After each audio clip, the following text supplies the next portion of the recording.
Women Award by the South Florida Business and Wealth Magazine. Pretty cool. Good stuff. We've got smart people in our group. Oh, this wasn't in my agenda, but happy birthday, Ina. And look at that pretty cupcake. Oh, that's pretty classy. Ina, where are you going, everybody? Where are you going for dinner on your birthday? My kids are coming over with chocolate cake. Well, it doesn't get any better than that. It sure doesn't.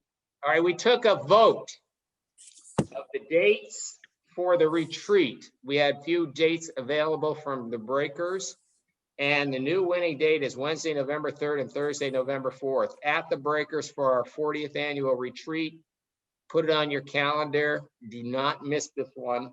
We're going to be able to hug each other. We're going to actually shake hands, although I don't know if shaking hands is ever going to come back.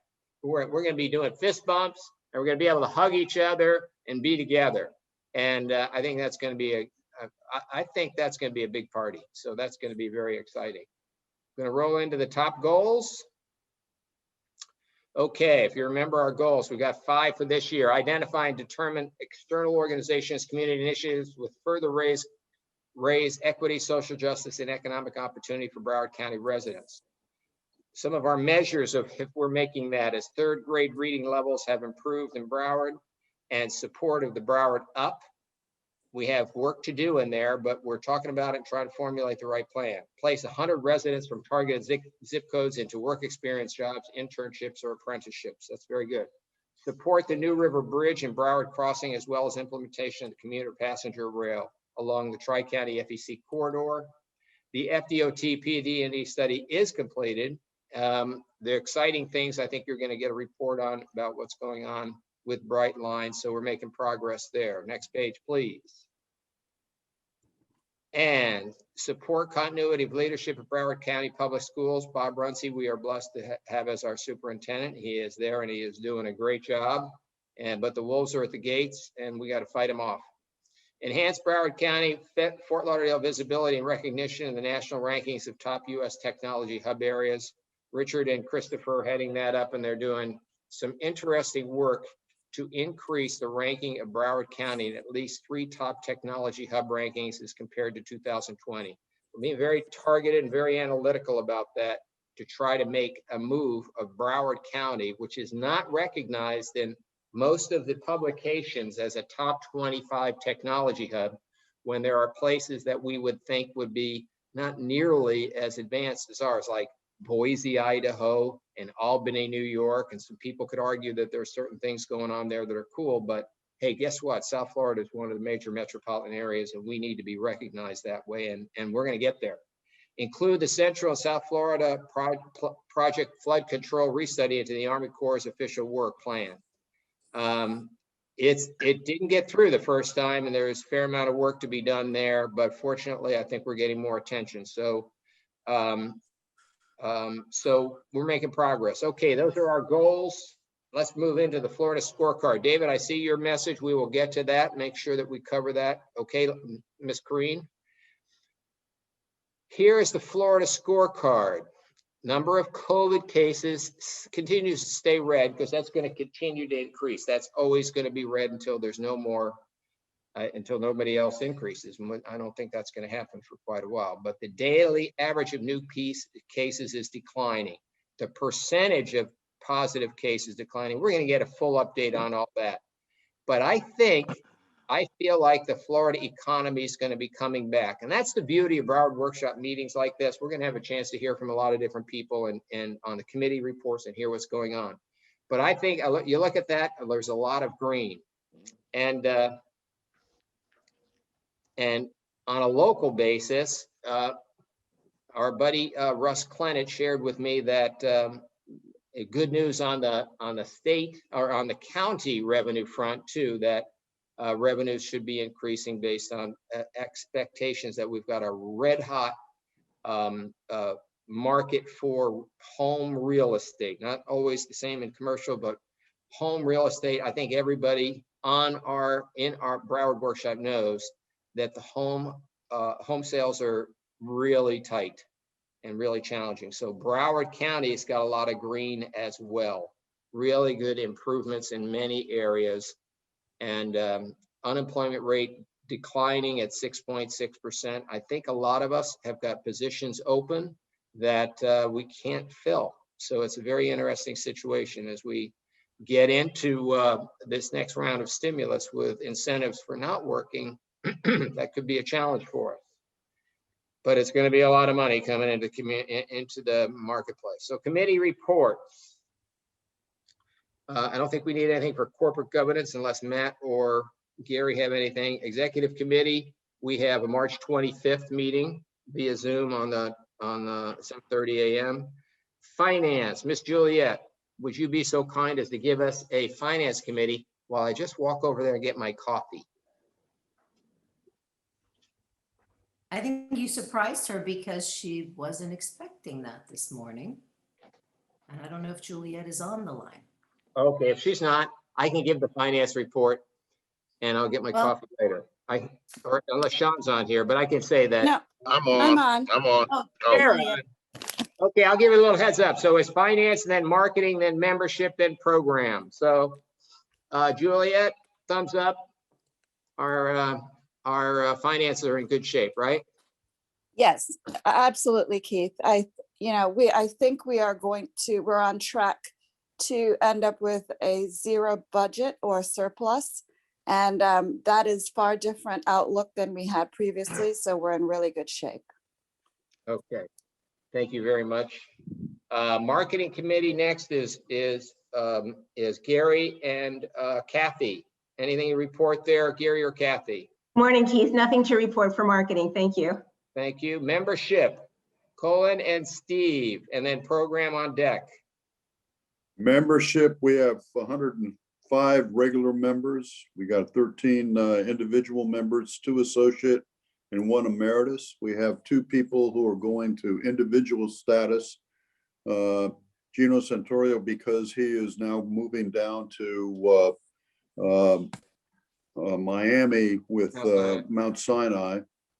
And Nancy Myers is now the publisher of the Miami Herald. And the way the rules work, once you're a member for the year, you stay a member even if your status has changed. And that's my report. Okay, thank you, Colin. Program, Melanie and Peggy. Good morning, everyone. Good morning. Take a minute, an extra minute. Well, I want to go get my coffee right Go get your coffee, Keith. So Keith told everybody about the annual retreat. So that'll be in November. It'll be exciting to see everyone. We're also working currently on firming a date up for the annual State of the County. That'll be in either late March or April, probably more towards April, but we're looking at securing a really great speaker who will speak on racial equity and how it intersects with business and everything. So we want to get that firmed up before we actually make any official announcement. But also for State of the County, we'll have the mayor, we'll do more benchmarks with the Florida Chamber presentation as we normally do. And we'll have some people speak on our goals, on our top goals for the workshop. And of course, Keith will give us an overview as well. So we're working on getting that all firmed up. And then we've got April, where we're working on getting, talking about the economic development, as Keith was saying, and everybody's talking about businesses, people, everybody's coming into South Florida. It's a hot spot to be right now. We want to kind of get some more information on what we're seeing, especially in terms of companies and businesses that are coming in. We're also in June, we're going to be doing a resilience program. So hopefully that gave Keith enough time to get his coffee, and that is my report. Coffee with pictures of the grandkids on the coffee cup. Very important. Excellent. It's very cool. Thank you very much, Melanie. Good job. We're gonna have a great program today. I think this is gonna be the kind of thing that I love out of the Broward workshop, just tapping into everybody's brains. Okay, we have business advocacy, Dennis and Joe. We have a very active committee with a lot of goals. Our first goal was to participate and help Broward Health pick their successor to Gino. We were successful in recommending Shane Strum be the one that was picked, and Shane was picked, and he is starting in the next couple of weeks, he will be full-time with Broward Health. So we've now scratched that off as a goal, but it worked out really well. I'll defer the healthcare update because it's part of the program, and I'll defer the New River Bridge update because that's also would hopefully be part of Randall and George's goals. Our next meeting is March 17th from 8 to 9:30 via Zoom. I do want to mention that Broward Days is coming up. It's going to be virtual. If you would like to participate, it's a one-day event on March 15th. Please contact Corrine to get all the information. And lastly, we have 2 Bravos. One is today from 2 to 3 with Lori Rich Levinson, who is the vice chair of the school board. And as everybody knows, we want to continue to make sure we discuss our feelings with each of the school board members. So we will be scheduling a number of them during the next 6 months. And we have Michael Udine, who is the Broward County Vice Mayor, and that's March 5th or Friday from 12 to 1. Please, if you would like to participate, sign up with Corrine so that we know that you'll be in attendance. That's it, Keith. Thank you, Dennis. And Juliet and Sean, Social Justice and Racial Equity Committee, and then on deck will be Community Resilience, and then Cultural Affairs. Okay, Juliet, Yes. report. thank you, Keith. So with regard to our first goal, which was to regarding reading, 3rd grade reading, we have met with the chamber and had a really good meeting. What we like about it is they have a lot of well-established metrics, so they will be measurable outcomes. And our next step is to meet with the superintendent to determine the best program. Reading Pals is one, Children's Services Council have a number, and we want superintendent's weigh in on which one we should get behind. The second thing we've done is we met on Broward Up with Broward College. We met with Greg Hale and Mildred Coyne. They have outlined a very ambitious and challenging program for us, and we are going to socialize that with the education committee as well as some of our member companies, and then we will bring that to executive. Finally, we have been working with the program committee. As Melanie has indicated, we will have a speaker at the main event on the state of Broward, and we also hope to have a component of the retreat where we will do either some training or have some speakers on race equity topic. And that concludes my report. Thank you. Thank you very much, Juliet. And after that, we have we have Community Resiliency Committee, Rick and Rob. And on deck will be Cultural Affairs. I guess I could take it. I'm giving Maureen a break driving Leland to school, so I'm not on video. But as Keith said, you almost want to change it from yellow to red because we did not get the $6.5 million funding for the Central and South Florida study we needed. So we got to go back. We don't know what happened and why, because it was supposed to be in the water bill. But the good news is this Governor DeSantis is putting $1 billion into resiliency over 4 years. And the political currents, federal, state, and local, are all in favor of resiliency. So we have a lot of good things, and we need the funding, and the timing's right for the funding. So all that's good, and continue to work on getting what was recommended by the Atkins engineering report 5 years ago for resiliency to get that funded as well, and look forward to a good June program, get everybody really up to speed on what we're doing. Thank you, Keith.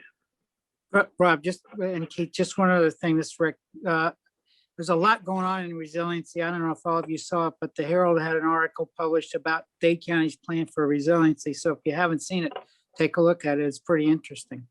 Again, there's a lot of stuff going on out there about sea level rise. So it's a hot topic now. Yeah, no doubt. It still strikes me that we don't have one overall master plan. And that's what we wanted out of the Army Corps study, correct? Yes. Yes. And I just, I just don't know what to be doing other than pushing it in the right direction, but I don't, I don't know that we have any metrics. I don't think we have any, that we have a concrete, here's what's going to happen at each time when. And that's, to me, I think that's the voice of the business world saying to everybody, this is what we need. We need a freaking plan that we can all get behind. And, okay. So thank you Yeah, for that. there is a bill, Keith, there is a bill that hopefully passes that makes a chief resiliency officer at the state level a permanent position, because we lost ours to the federal. So I think that will help. So hopefully we get that bill passed as well. Keith? Step in the right direction. Keith, Bill Gallo, can I jump in on this for a moment? Yes, Bill. Yeah, last week, the Nice shirt, Bill, by the way. Oh, thanks. It's my, I think my window kind of fuzzes the stripes. But last week we had our mini Broward days, and that was with the Fort Lauderdale American Institute of Architects, along with the State Society of Architects. And I participated in lobbying 3 of our representatives on House Bill 315, which is the bill Rob just talked about. I found that every one of our legislators was in support of that bill, which is fundamentally to establish an Office of Resiliency and to establish a state director of resiliency. So I think that's a major step. If those 2 bills get passed, we want to be sure that we get involved with whatever that committee gets appointed, or maybe get folks from our group appointed to that committee. Well, fortunately, we'll have, we got a lot of smart people already, but Shane Strum's also coming back. He might be able to have some insight on that. By the way, we should invite Shane. He's, I think Alan shared that he starts on March 29th. So maybe Kareem, maybe we can invite him as a guest for our next meeting. Thank you, Bill. Okay, that's resiliency, cultural affairs, Kelly or Jarrett. Hey, good morning, everybody. Just a quick update from this sector, I guess, in general. Obviously, not a lot of good news, but some good news. Things are still lagging behind in terms of our sector being able to operate on its own. Obviously, until people are ready to sit shoulder to shoulder in the same room with strangers, we're going to be lagging behind. But there is some light at the end of the tunnel. So Live Nation, the largest concert promoter in the world, has announced they intend to have a full summer concert schedule, but likely beginning in July or August. They would normally begin that in May or June. And as we all know, we think that the summer things might finally free up. So you may see concert touring return sometime mid to late summer and on into the fall. Broadway is a little bit behind that. So they're targeting September, October to get back out on the road. Broward Center's Broadway series is scheduled to begin in November. And you could see local producers of performing arts get back on track in the summer as well. The concert tours need a little more time. They've got to see lots of markets strung together, ready to receive them. So they're waiting for that all to develop, and hopefully that comes together this fall. In terms of our committee goals, we wanted to find funding sources to help arts organizations get over this hump and get to the other side. The county has come forward with over $4 million during this time period for arts organizations to help them get through, which is great. And in the last stimulus bill in December, there was an SOS bill called Save Our Stages, particularly for live entertainment performing arts venues. They still have not rolled out that program. We don't expect it to be rolled out now. The latest we heard is April 1st. But that's going to inject some funding into a lot of these live entertainment and performing arts organizations, again, to help them get to the other side of this. So that's coming, and that should help a lot of organizations get into good shape to get to the other side. And in the meantime, a couple things are going on. You're going to see things start to emerge with, less seating capacity, but we've got Backlot Live going on here at the Broward Center. So live concerts outside, under the stars, pod seating. It's going really well. It's been well received. And this week, downtown, you might, if you haven't made a visit to downtown recently, we've got Light the Night going on in downtown Fort Lauderdale. So through a public art grant, there's buildings lit up downtown on Los Olas, and right in the center of town, the Museum of Art and the Broward County government building. They've got lighting displays on them. So combining art and technology to make some pretty interesting displays. That's just this week. So, you know, if you're thinking about getting out, maybe going out and having dinner, walking around downtown, you'll see some buildings lit up down there through a public art grant. And that's all I got. That's awesome. Well, you've got to be encouraged by President Biden's announcement that he feels like we're going to have enough vaccines for everybody by, was it maybe May? And so I think you're probably, my guess is things are going to swing back to being a lot more open in a relatively shorter fashion than that's my guess. Many people completely disagree with me and think this is going to stay, we're going to be wearing masks for a long time. But I think once a lot of people are vaccinated and you see the numbers going down, you got a lot of positive news. I think we get closer to normal. Not overnight, but I think summertime for sure is my bet, but we'll see. I'm an optimist. I'm in the furniture business. Okay, that's cultural affairs. Nothing from education. I got the word from that. Technology, Christopher, Richard, and then tourism, Ina and Tim after that. Richard, Christopher, what do you got? Thank you, Mr. Chair. So the technology committee's work to move Broward County up in the National Technology Hub rankings is progressing really nicely. We have formed 3 subcommittees to assist in our work. The ranking subcommittee is determining which of the rankings we want to focus on to have some priority there. The gap analysis subcommittee is identifying gaps that are keeping us from being ranked higher in our community. And the strategy subcommittee is working on how to increase our standing in national rankings. Representatives of NSU's Levan Center of Innovation, the Broward College, Tech Lauderdale, and the Greater Fort Lauderdale Alliance, along with their marketing partners, Zimmerman Advertising, are participating in our meetings with the goal of launching the most effective campaign possible to draw more tech companies and tech talent to Broward County. That's awesome. It's really impactful. That will be great if we can move up that ranking and you accomplish your goals. Tourism, Ina and Tim. Well, some good news, folks, finally. Tourism is booming right now. Most of our major hotels, particularly on the Ina, say that again. Yeah, no doubt. tourism is booming. All right. I like it. Okay, it's Here positive. first, the Broward Workshop. Okay, and hotels, a lot of our major hotels are literally sold out on the weekends all the way through into April. And also very strong occupancy during the week. So we're into the 80s with occupancy, which is really strong right now. The other trend that's happening right now is this is continuing well into the summertime. If you've been watching any of the travel stats right now, people are going to be well more interested in traveling the more and more they get vaccinated. Seniors are starting to travel now. As a matter of fact, we were featured on the Today Show yesterday about seniors traveling, and they did a segment on people doing yoga on Fort Lauderdale Beach, seniors doing that. So that's the trend right now, which is really exciting. The other thing that's very different, usually this time of year, we have 3 to 4 day stays. The hotels are seeing 30 to 60 day stays. People coming down here from the Northeast or the Midwest, because they're working virtually and their kids are virtual, they're able to stay here long term. It's particularly helping any of the hotels that have kitchenettes attached to them. So that's also helping as well. And then, you know, as you mentioned, and by the way, this is obviously everything that's happening with tourism affecting the other industries like restaurants. Tim will report on that. But the other thing that's, like you said, Keith, right now, the biggest challenge for the industry is getting workers. And it's a major problem. We have general managers making beds on weekends, folks. And that's across the board right now. It's also happening with the food service supply industry, the restaurants, et cetera. So that's going to continue for a while, folks. And that's what the major emphasis is on right now.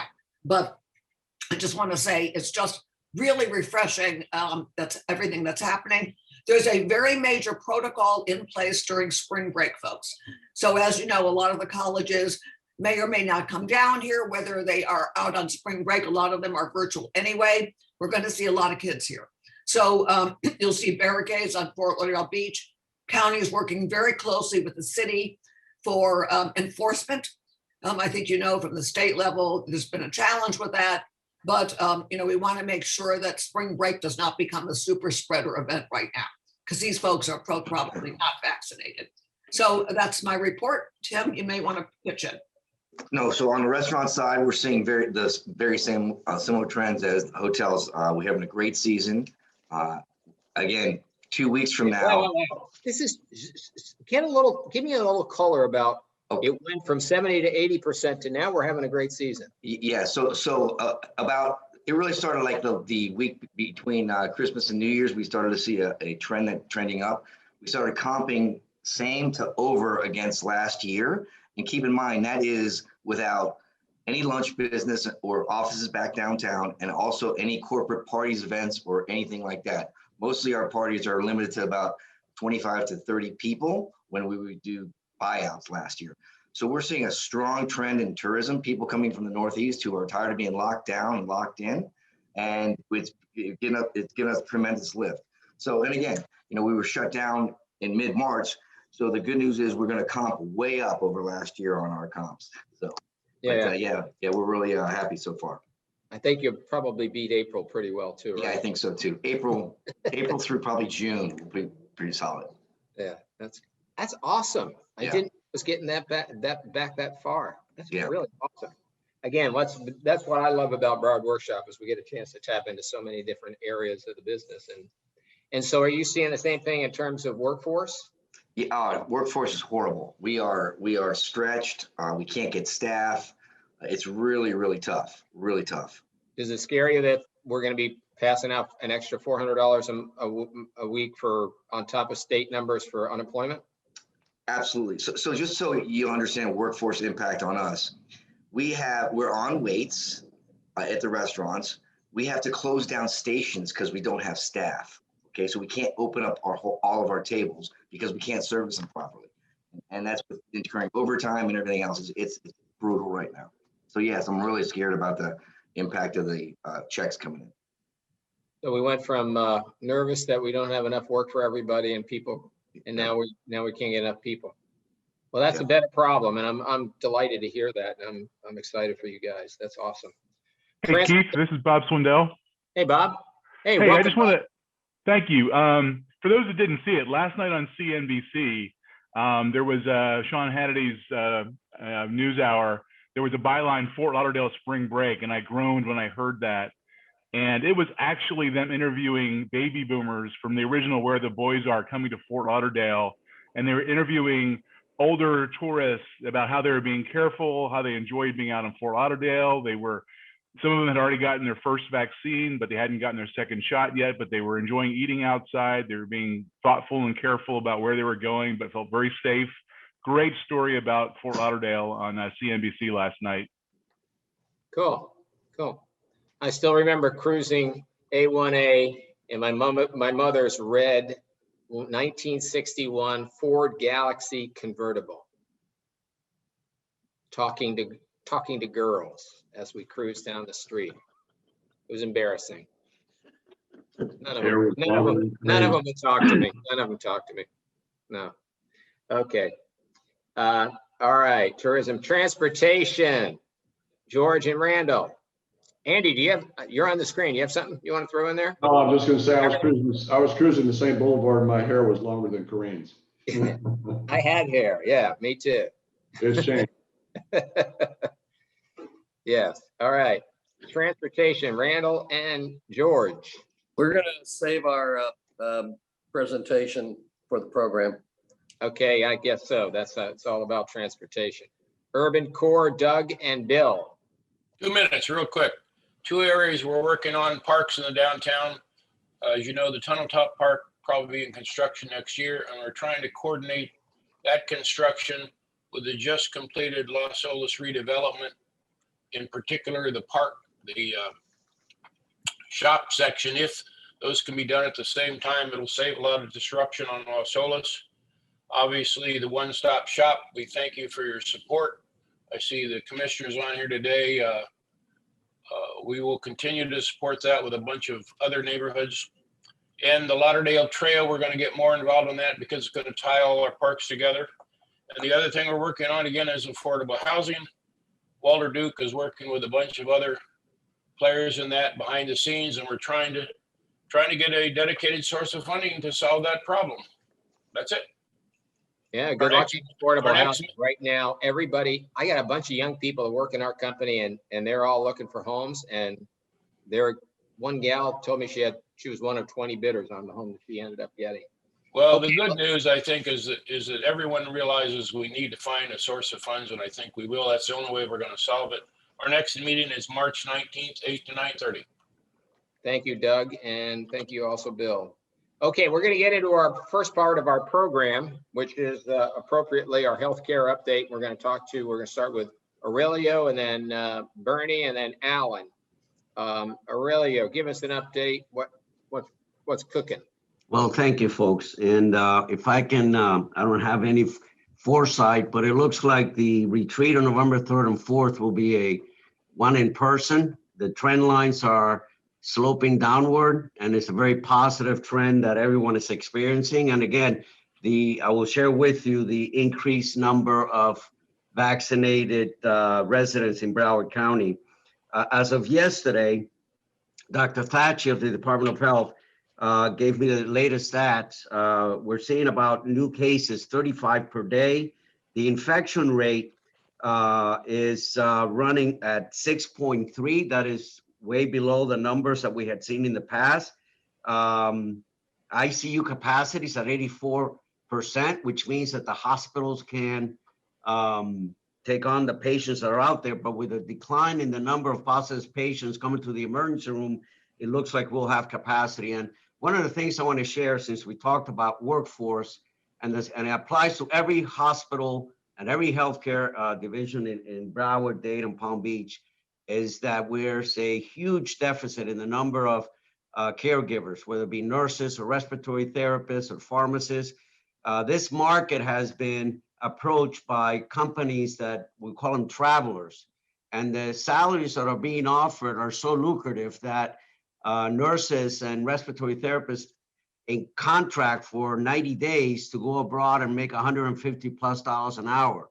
That has left a vacuum in the workforce to care for our patients.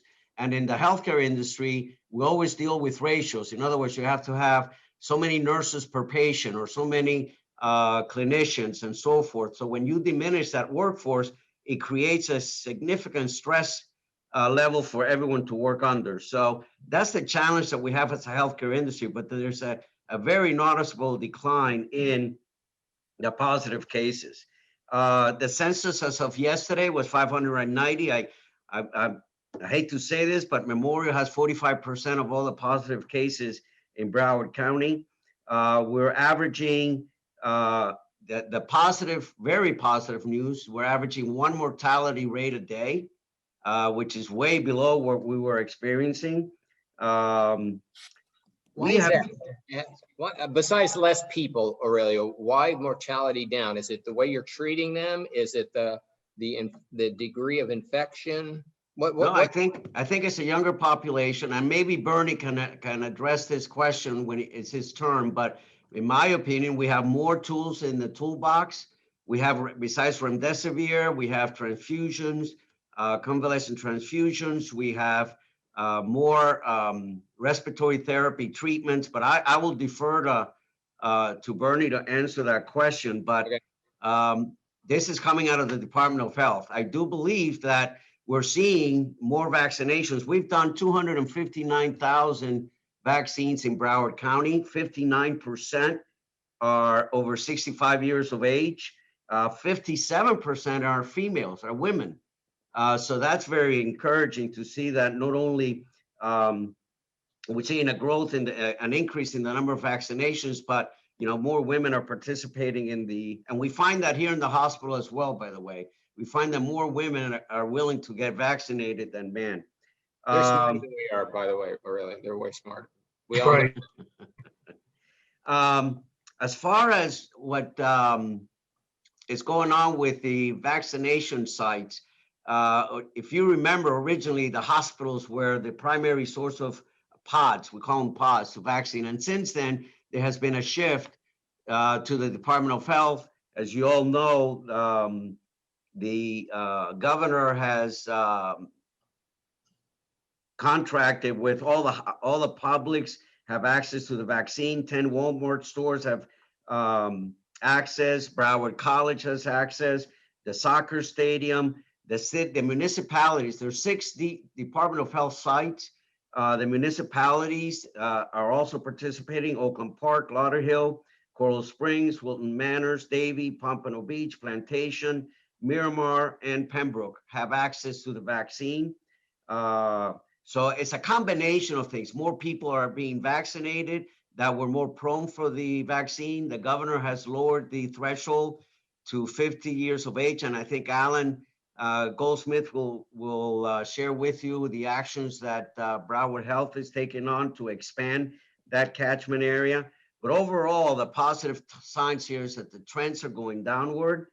The biggest challenge is supply.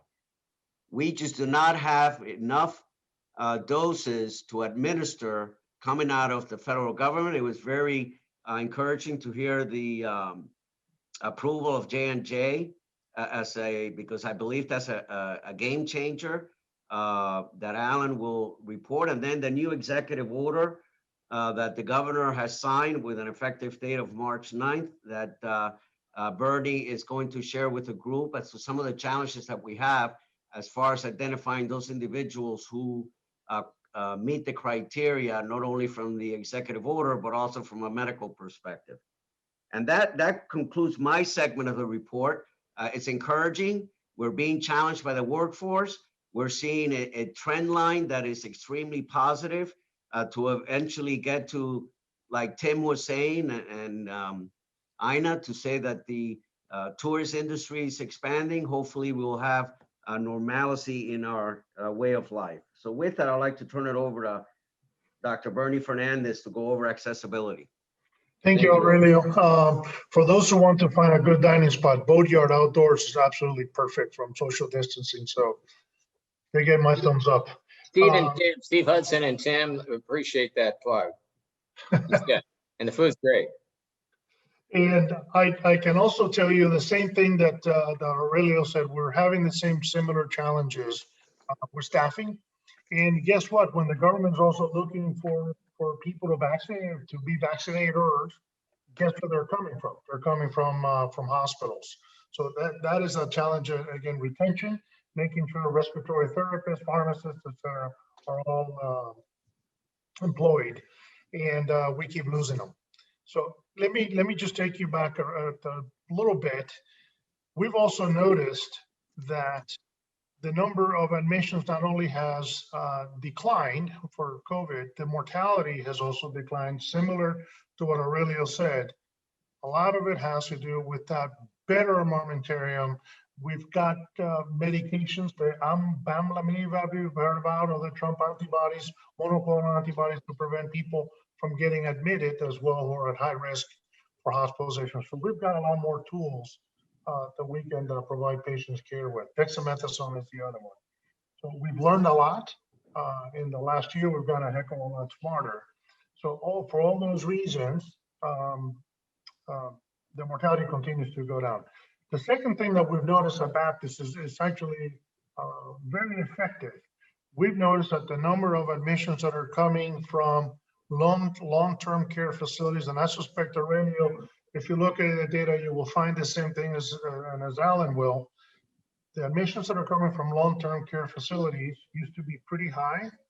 Now we're seeing a tremendous decrease, and that's because of the effort for vaccinating by the government to concentrate on those at-risk populations. That's really, really encouraging for our elderly.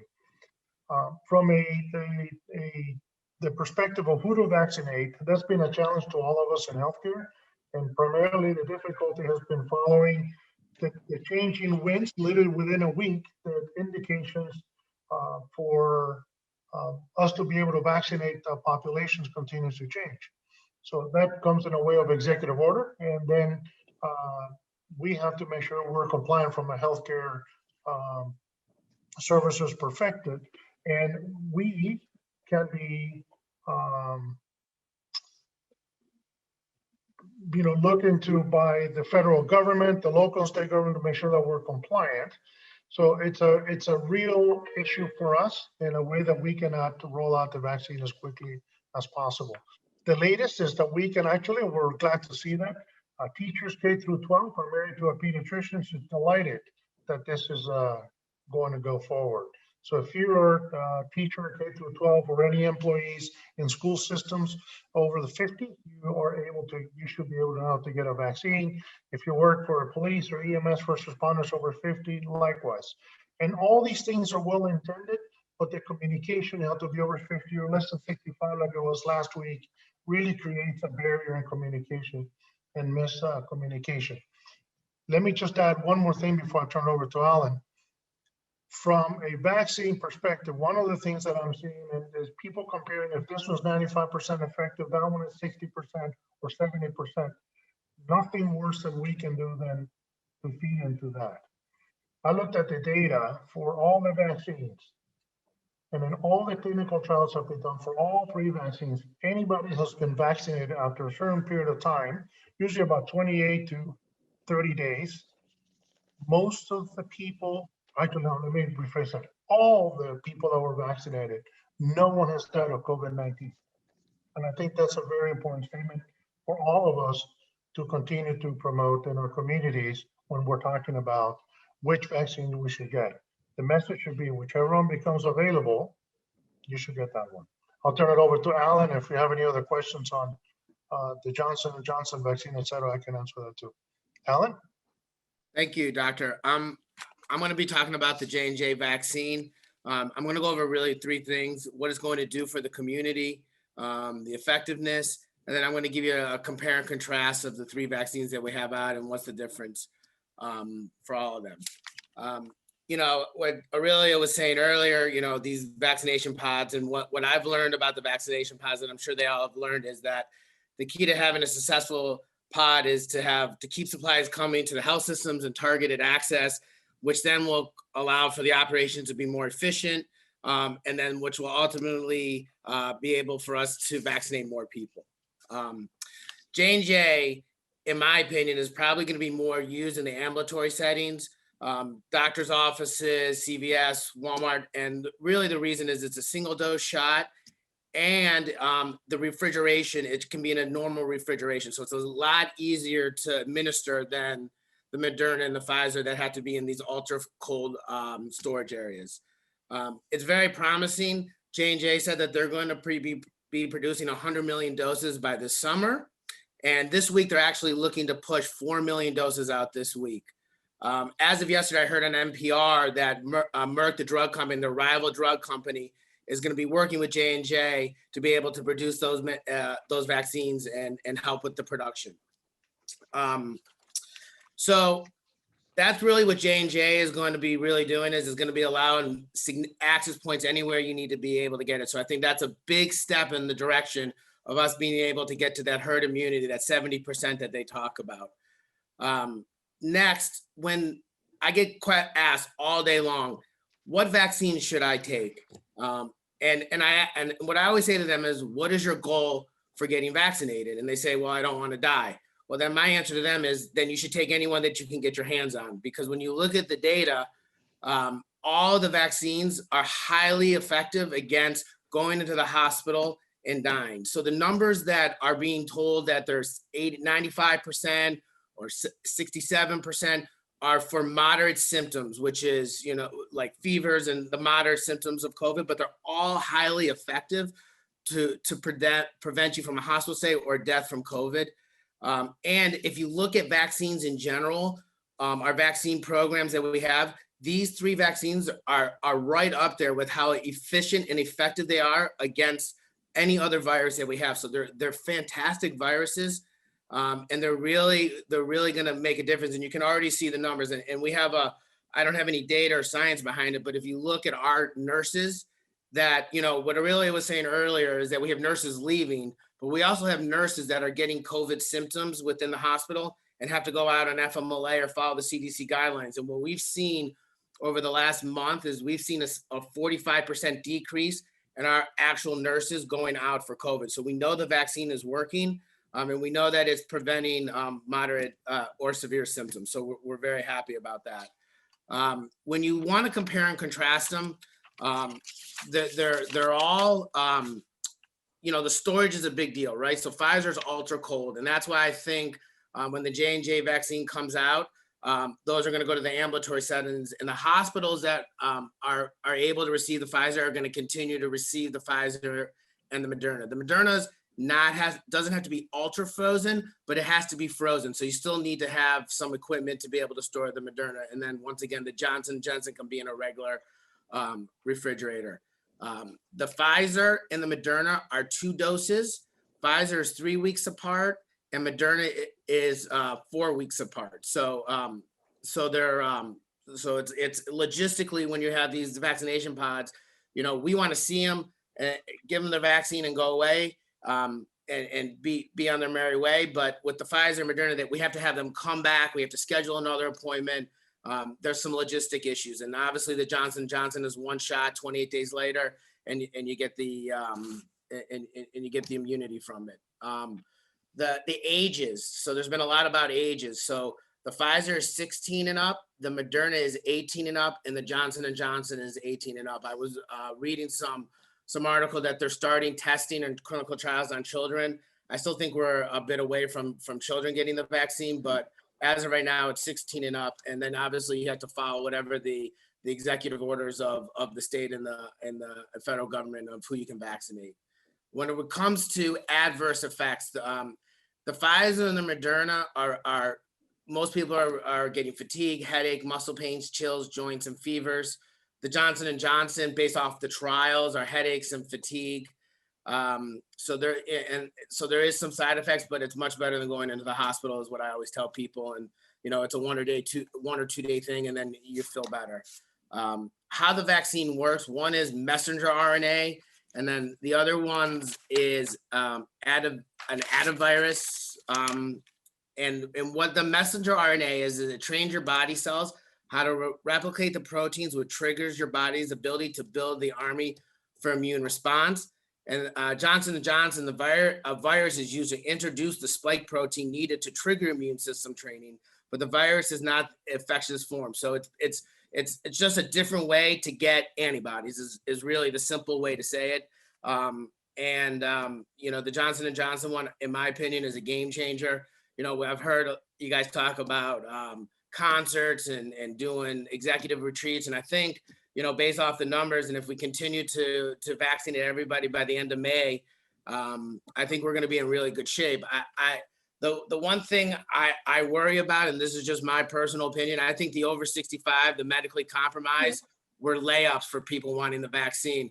I'm not quite sure of the demographic of the 18 to 45 to 50, how willing to take the vaccine. I think there's going to have to be a lot of education and letting people understand that it's a vaccine that is under clinical trials and EU trials, but it's something that we need to do as a community to get back, and so we'll see how that works out. I think the health systems are going to have to do a lot of education and grassroots efforts to get people vaccinated. So that's all I have on the vaccines. I hope it was informative. If anyone has any questions, I'm here to answer them. Thanks, Alan. Thanks, Bernie. Thanks, Aurelio. Bernie, we got a question about percentage of people that want the vaccine to work in the healthcare industry. And Bernie shared that 70% wanted the vaccine, but that means 30% didn't. So it's interesting that not everybody wants it. At Broward, we've had 50% of our workforce take it at this point. And they all been given the opportunity? Yeah, they're all given the opportunity, and they actually had to decline the vaccine if they did not want it. But we obviously have enough to vaccinate the employees if they change their mind, but the initial was 50%. That's interesting. Okay. All right, we're kind of a little over time, so we're gonna have to use that for chat if you have any additional questions. Thank you very much, Aurelio, Bernie, and Alan. That was very helpful. I'm very encouraged, as I was hoped to would be, that you guys are seeing good numbers. I think it will continue. Sure looks like it should. Okay, program 2, which is a big part of today, is mapping the future of transportation in Broward. We have 36 minutes left, and we are looking forward to hearing from George. And I'm going to be the time police on this. So George and Randall talk first, then Alan, then Gretchen Cassini, Executive Director for MAP Broward County. And if we can get that done, if we can have everybody talk for 4 or 5 minutes, I would be very grateful. George and Randall, would you lead us off first? Yeah, I'm going to start here, and we'll move quickly through this so that Gretchen can really have the bulk of their time today to make her presentation. We just want to let everybody know that the Transportation Committee has basically reconstituted and has started meeting on a regular basis on the 4th Wednesday of every month at 8 a.m. We're meeting obviously on Zoom, and our programs will be intended to, each different meeting will be a different program. So we'll be talking about areas that coincide with our goals. For example, we'll be talking about the airport and what's happening there. We'll be talking about the port. We will be talking about Broward Transit. We'll be talking about the high capacity corridors you're probably going to hear about today. And I know that Steve Braun from FDOT is also on the phone today if there are any questions about that when Gretchen makes her presentation about the surtax projects. We're going to be certainly talking about the FEC corridor and the New River crossing.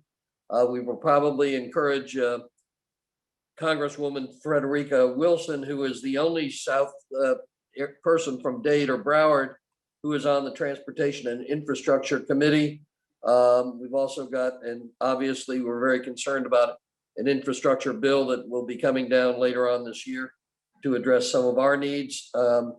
We will have Greg Stewart to talk about the MPO projects, but also to talk about trends in transportation. And of course, Gretchen will keep us constantly informed relative to surtax along with Alan and Doug, who are on the oversight committee. And later on this year, we will also have a stakeholder meeting for the FEC corridor. We're working with Beam Fur and Bertha Henry on that as well. And then ultimately, I'd like for us to have a joint meeting with Urban Corps. So those are programs that we will each one separate meetings over the course of the year. We encourage a lot of people to attend. We have, I won't go into our goals today, Keith, but we keep track every month of our goals. And obviously the PD&E study is underway relative to commuter rail in the FEC corridor. And that will take about 15 months total, working with FDOT and with Broward County, FDOT taking the lead on that. That's a very important study and one of our goals. We have upcoming meeting with Pete, Port Everglades Action Team, on the Port Everglades deepening and widening projects.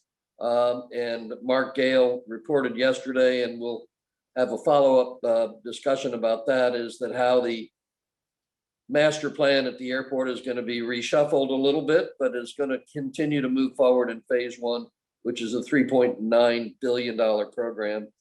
And that really brings us to the surtax. So I'm going to kick it over to Randall to kind of introduce what he's working on, and then we'll move forward with Alan and Gretchen on the program. Thank you.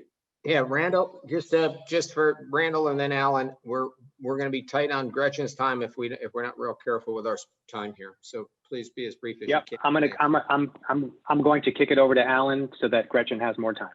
Alan. Thank you, Randall. Okay, thanks, Randall. The board that I chair is the Independent Surtax Oversight Board, and it's dedicated and intelligent members who come from a variety of careers and backgrounds, different walks of life.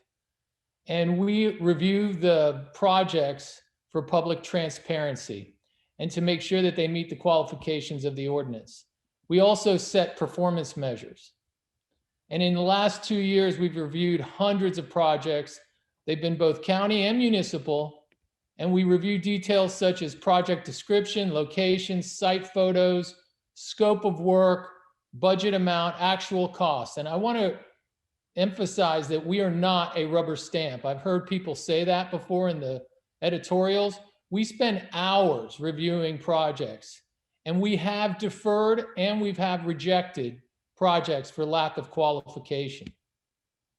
Our board also has the authority to audit projects for financial and mobility performance, and this is going to be really important as the program begins to lay in different systems in the future. We also hold workshops that look into the future, and we look at things like technology, not just buses.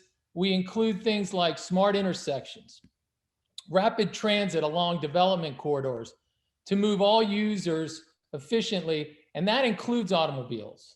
And what's great is the project is blending development planning with transit planning.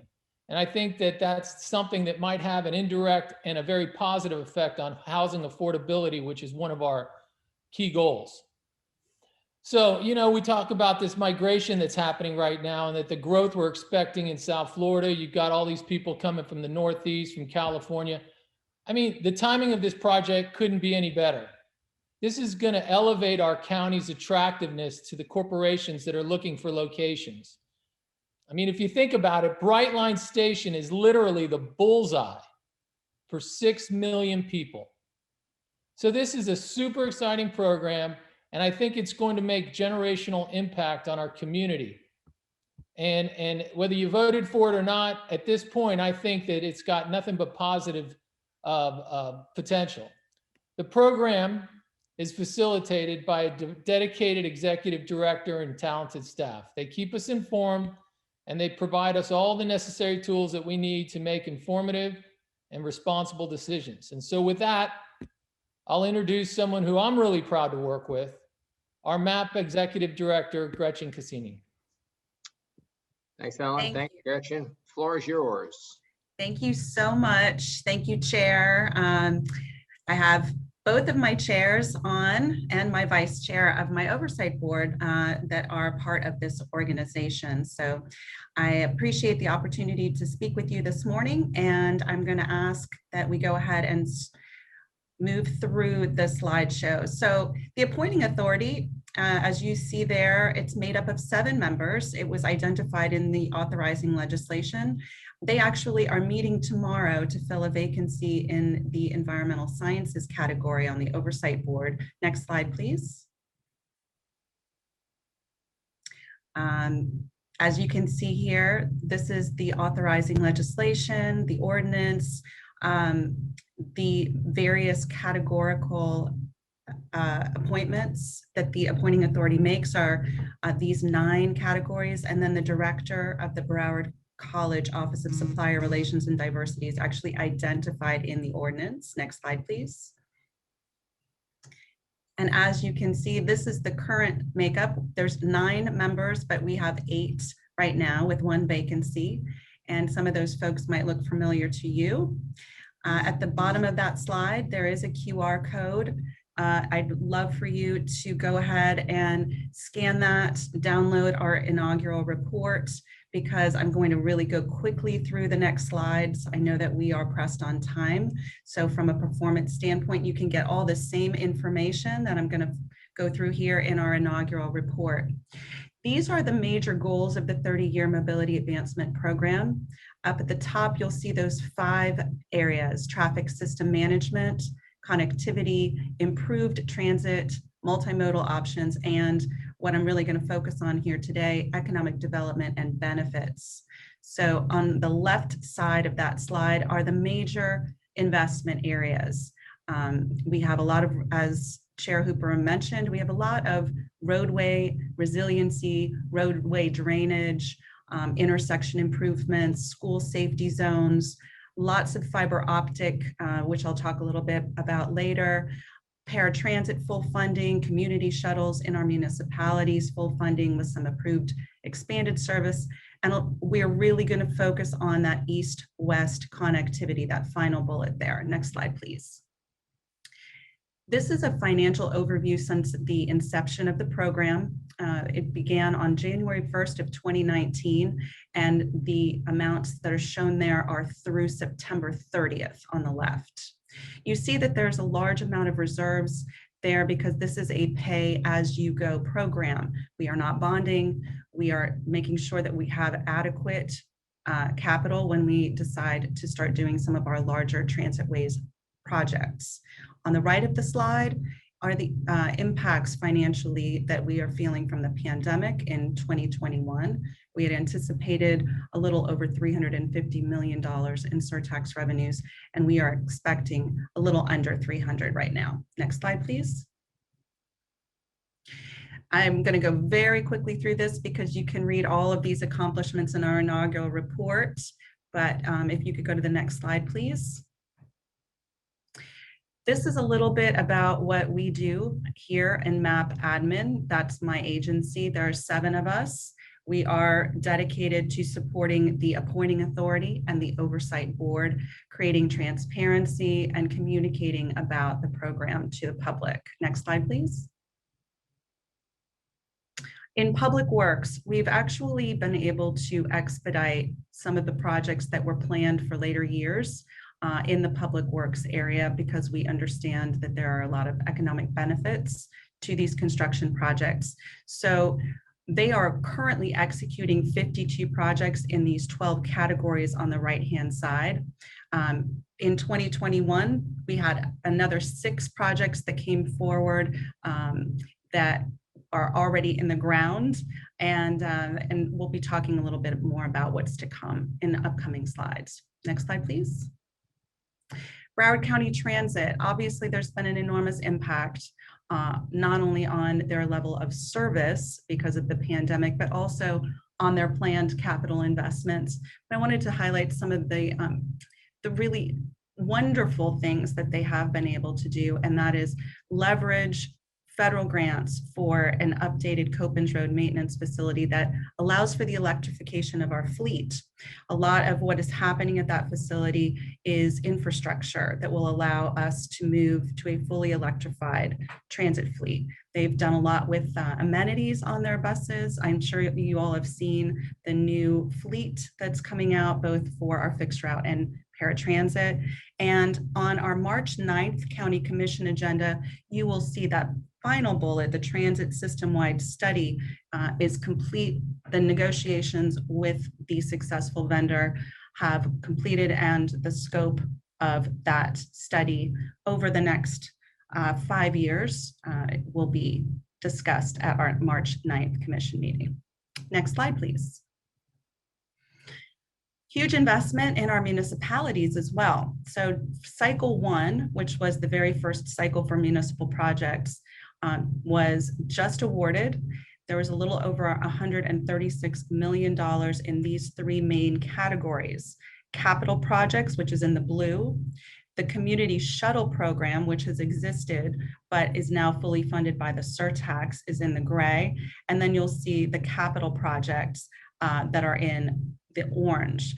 We really tried to make sure that as many projects as possible were funded. The capital projects were in 3 distinct phases. They were actually prioritized by the MPO. They came in planning, design, and construction. And why that's important is that those planning and design phase projects actually created the foundation for the first 5-year plan for municipal projects, which you'll see in a few slides. Wanted to make sure that you knew that all of the participating municipalities did receive some type of award in cycle 1. And of course, this CBE goals, keeping this money here in our local businesses. Our county business enterprise program has a 30% goal on all eligible projects. This is just a slide that gives you an idea of what that means with respect to projected payments to those county business enterprises. The Financial Oversight Board. So the Oversight Board has asked for a lot of tools to be implemented. And in 2020, even during the pandemic, I'm very proud to say that we were able to implement a very sophisticated financial tool that the Oversight Board requested that allows us to have a single source of financial data, including all of the municipal surtax grants. Next slide, please. There have been a lot of questions about the fiber optic investment, so I wanted to show you how we created our plan for laying fiber specific to transportation projects. So you can see the black was what was already in the ground at the time that the surtax was passed. Then you have both orange and purple, which are both Broward County and FDOT projects, and the red is funded by the surtax. We've expedited most of those fiber projects and front-loaded them in the first 5 years of the program so that we have that backbone in place. Because that backbone is really important to doing any type of traffic system management, adaptive signal control, even vehicle to vehicle and vehicle to infrastructure communications, which we'll get into in a couple more slides. Next slide, please. We, even in a pandemic, did try to do a surtax showcase and media event. It wasn't as well attended as we had hoped, but there was a really great opportunity for us to talk about some of the innovations and the technological advances that we have had. In South Florida, we were able to roll out some vehicle to infrastructure technology. And if you're interested in learning more about that, you can go to our YouTube channel and you can watch exactly how that will work. It allows your car to speak to the traffic lights. So what's coming next? And as Mr. Platt mentioned, I do have Steve Braun joining me from FDOT if there are any questions on some of these high capacity transit studies that are underway. As was mentioned, we have the feasibility PD&E study for commuter rail on the East Coast tracks. There's also a Central Broward East-West study that is underway. It's been ongoing for a while, and FDOT is taking the lead on that, moving that forward, as well as that port to airport connector. Thank you. Next slide. So I'm going to talk you through some of the big initiatives that we are working on this year. The public-facing dashboard, you're going to get a sneak peek of that, so have your phones ready so you can check out the QR codes on that. Our branding and promotional strategy is underway. We've got over 140 project funding agreements with municipalities that we're working on negotiating, and lots of economic outreach activities. Next slide, please. So let me stay here for a second and let you all kind of take in what's on this slide. The $150 million in surtax funds for municipalities was what created the basis for this particular analysis our Office of Economic and Small Business did. That $150 million is expected to create 1,488 direct jobs with a direct impact, economic impact of just under $175 million. It is incredibly important that our Office of Economic and Small Business continues to have these kinds of engagement opportunities, not just with our primes, with our municipalities, with our CBEs, but also across the region. So you'll notice on the right-hand side of the slide, gives you an idea of some of the targeted outreach and regional outreach that is expected in the near future. Next slide, please. The public project dashboard, this is another thing that the Oversight Board has requested. We've been working on it for a long time, trying to make sure that it provides the type of information that our various stakeholders in the community, from citizens to businesses to interested vendors, want to see. We're really trying to focus on being both transparent and accessible. And you're going to have a chance, next slide, to scan that QR code and get a sneak peek of what is in that dashboard. We did have hundreds and hundreds of people test it, provide us with feedback from various stakeholder areas. And as soon as we get it branded, it will be live and available for the public. One of the nice things about it is it will provide real-time information. It'll allow our municipal partners to actually go there, download project-specific flyers with real-time information. So we always have accurate real-time information going out into the public. We're also going to be doing some more deployment of anonymized data collection initiatives over the next year and 5 years actually, that will really help us make the very best decisions.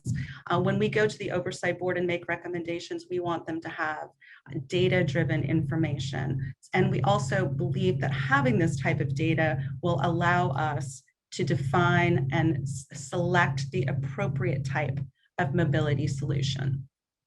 Branding and outreach. So over the last 6 months, over 5,000 surveys have gone out. For those of you that were surveyed and responded, we really appreciate you. We did both in-person and email outreach, and we had about a 10% response rate. It was very representative of our community. And over 65% of those surveyed, whether in person or online, preferred this particular logo. We look at it as kind of a box of Legos. That's the way our PIO refers to it. You can see at the bottom, you have the opportunity to do a lot of different things. You can have the municipality's name, you can have their logo. We have iconography for all the various types of projects. So there's a little image, tells the story, and then you can actually include the project type along the top. So you will be seeing a lot of this rolling out. For the major transit investments and our major transit projects, the logo looks a little bit different. The iconography for transit is actually on the left. And again, if you want more information about this, I'm happy to give you kind of a branding specific presentation. In the original plan that went to the voters, we had 9 major corridors that we wanted to study within the first 10 years so that we could determine how best to deliver projects that were happening in those corridors. We want to deliver them as a package. We believe that that's the most efficient way to do so and the least disruptive to the businesses and residents. Next slide, please. What else is coming? So over the next 5 years, we have another $160 million going out to municipal capital projects.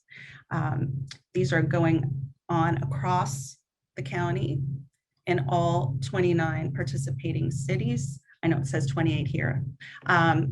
We are working with each of our municipal partners to give them a communications plan and package that in a way that's very easy for them to use. We're paying for it with surtax funds.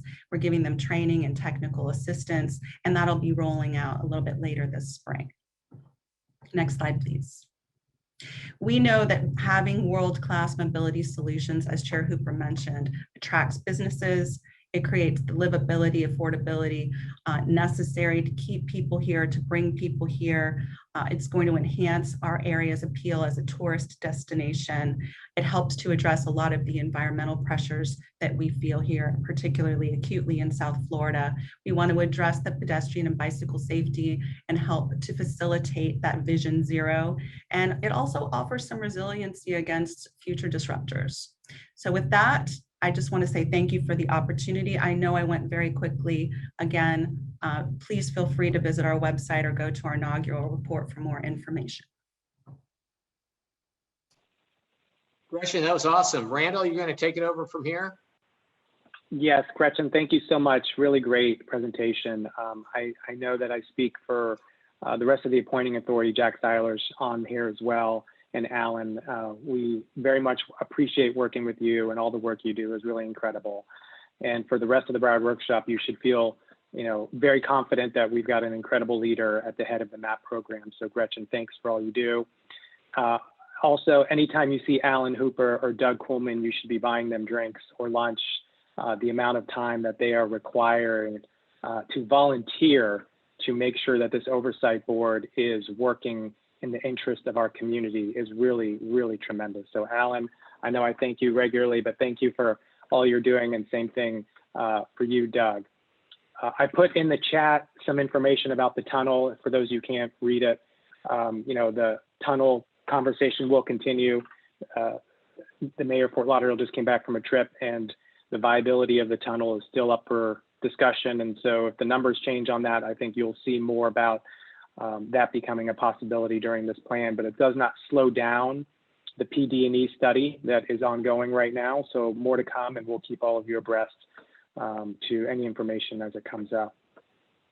Finally, I want to just encourage all of you to join George and I at upcoming Transportation Committee meetings.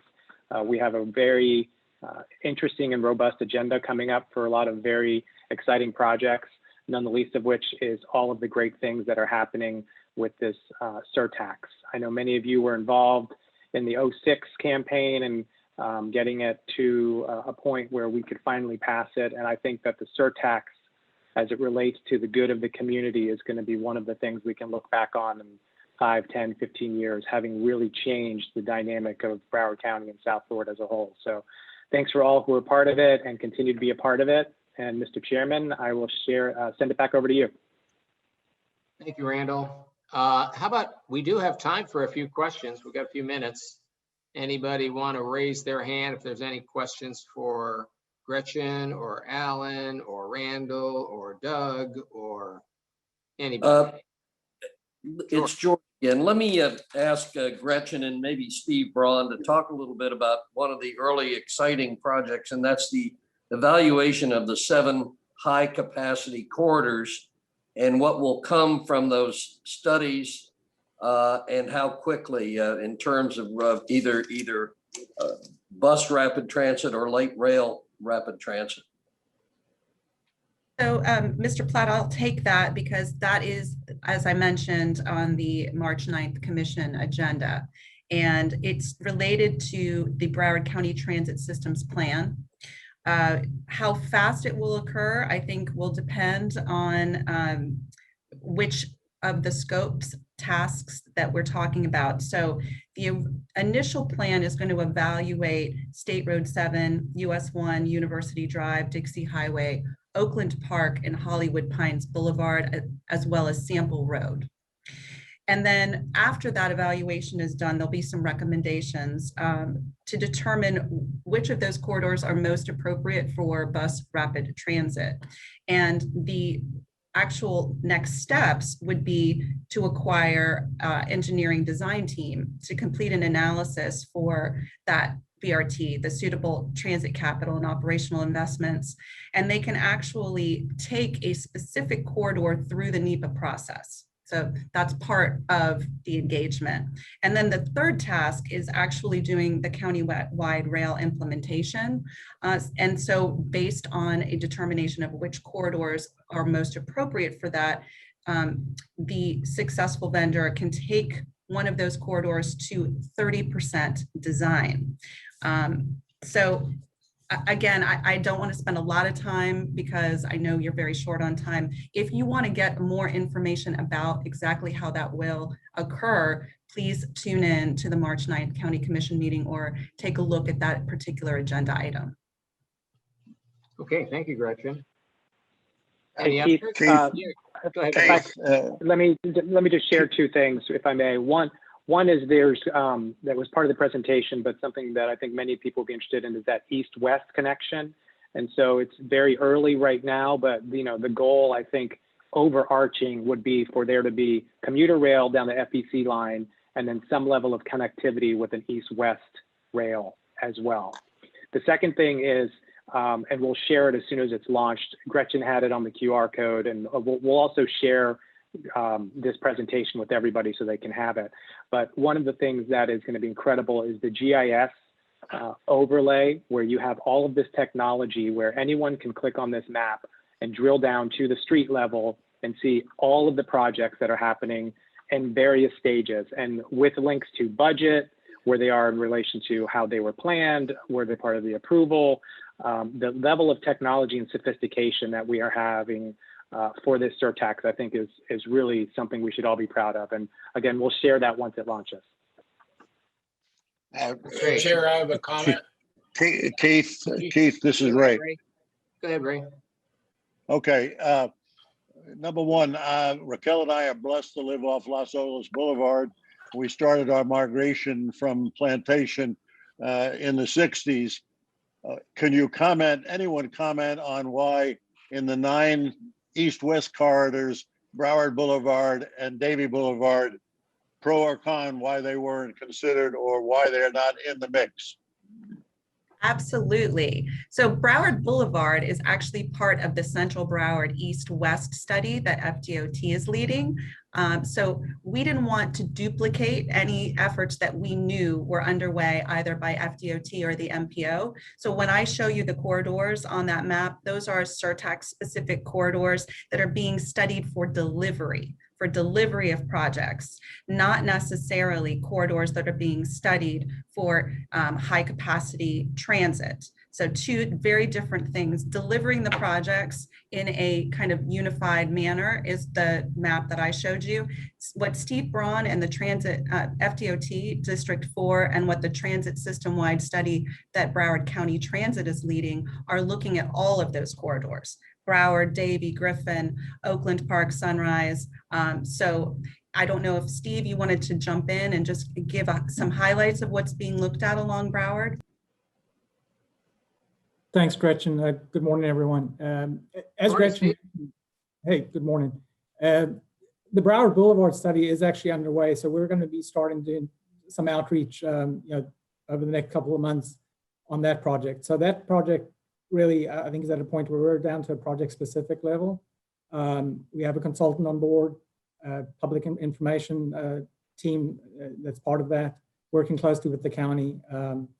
So that project, we're looking at, I think Gretchen used the term there, high capacity transit along Broward Boulevard.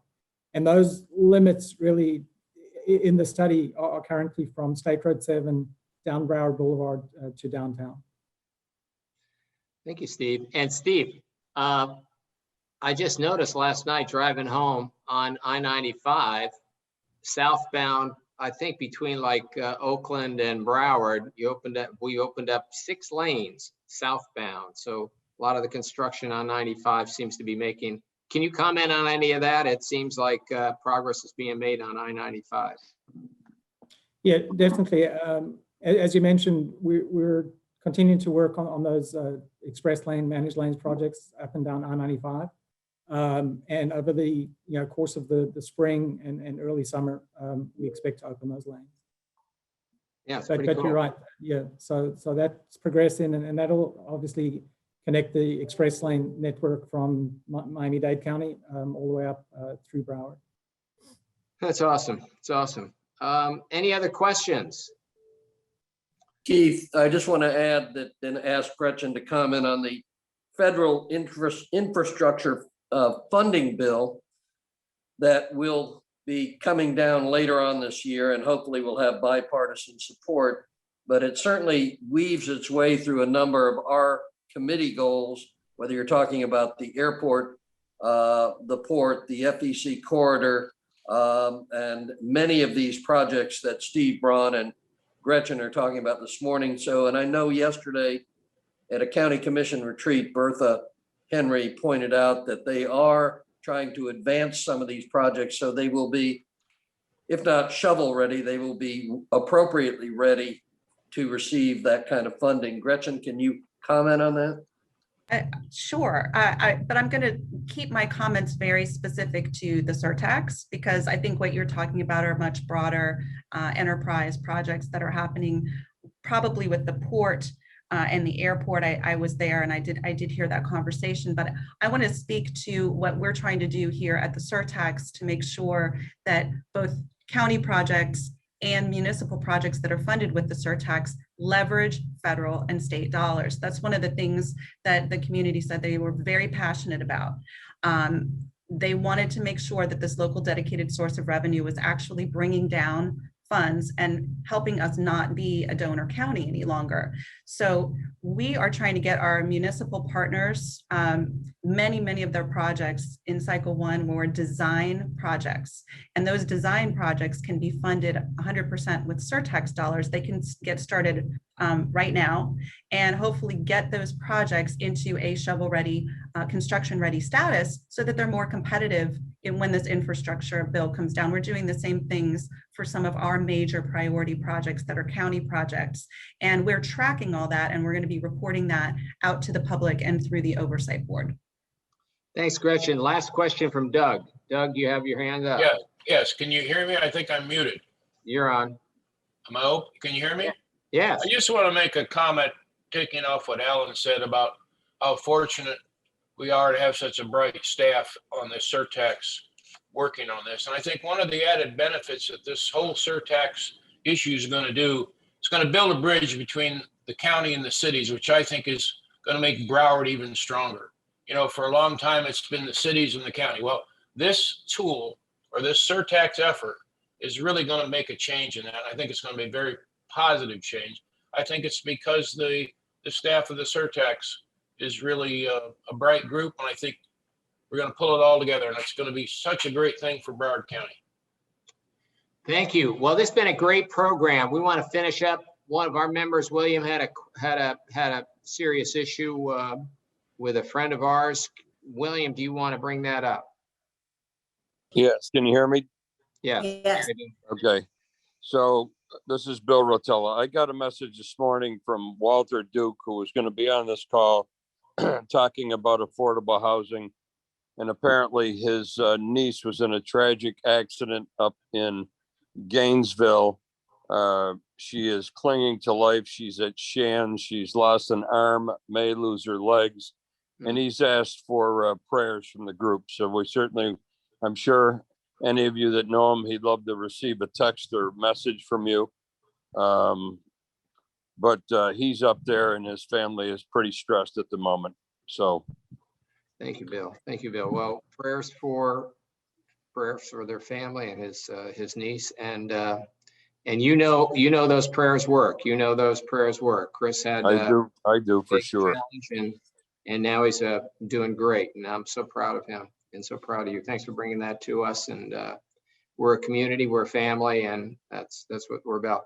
Okay, it's not 8:59. You're getting less than a minute back of your day.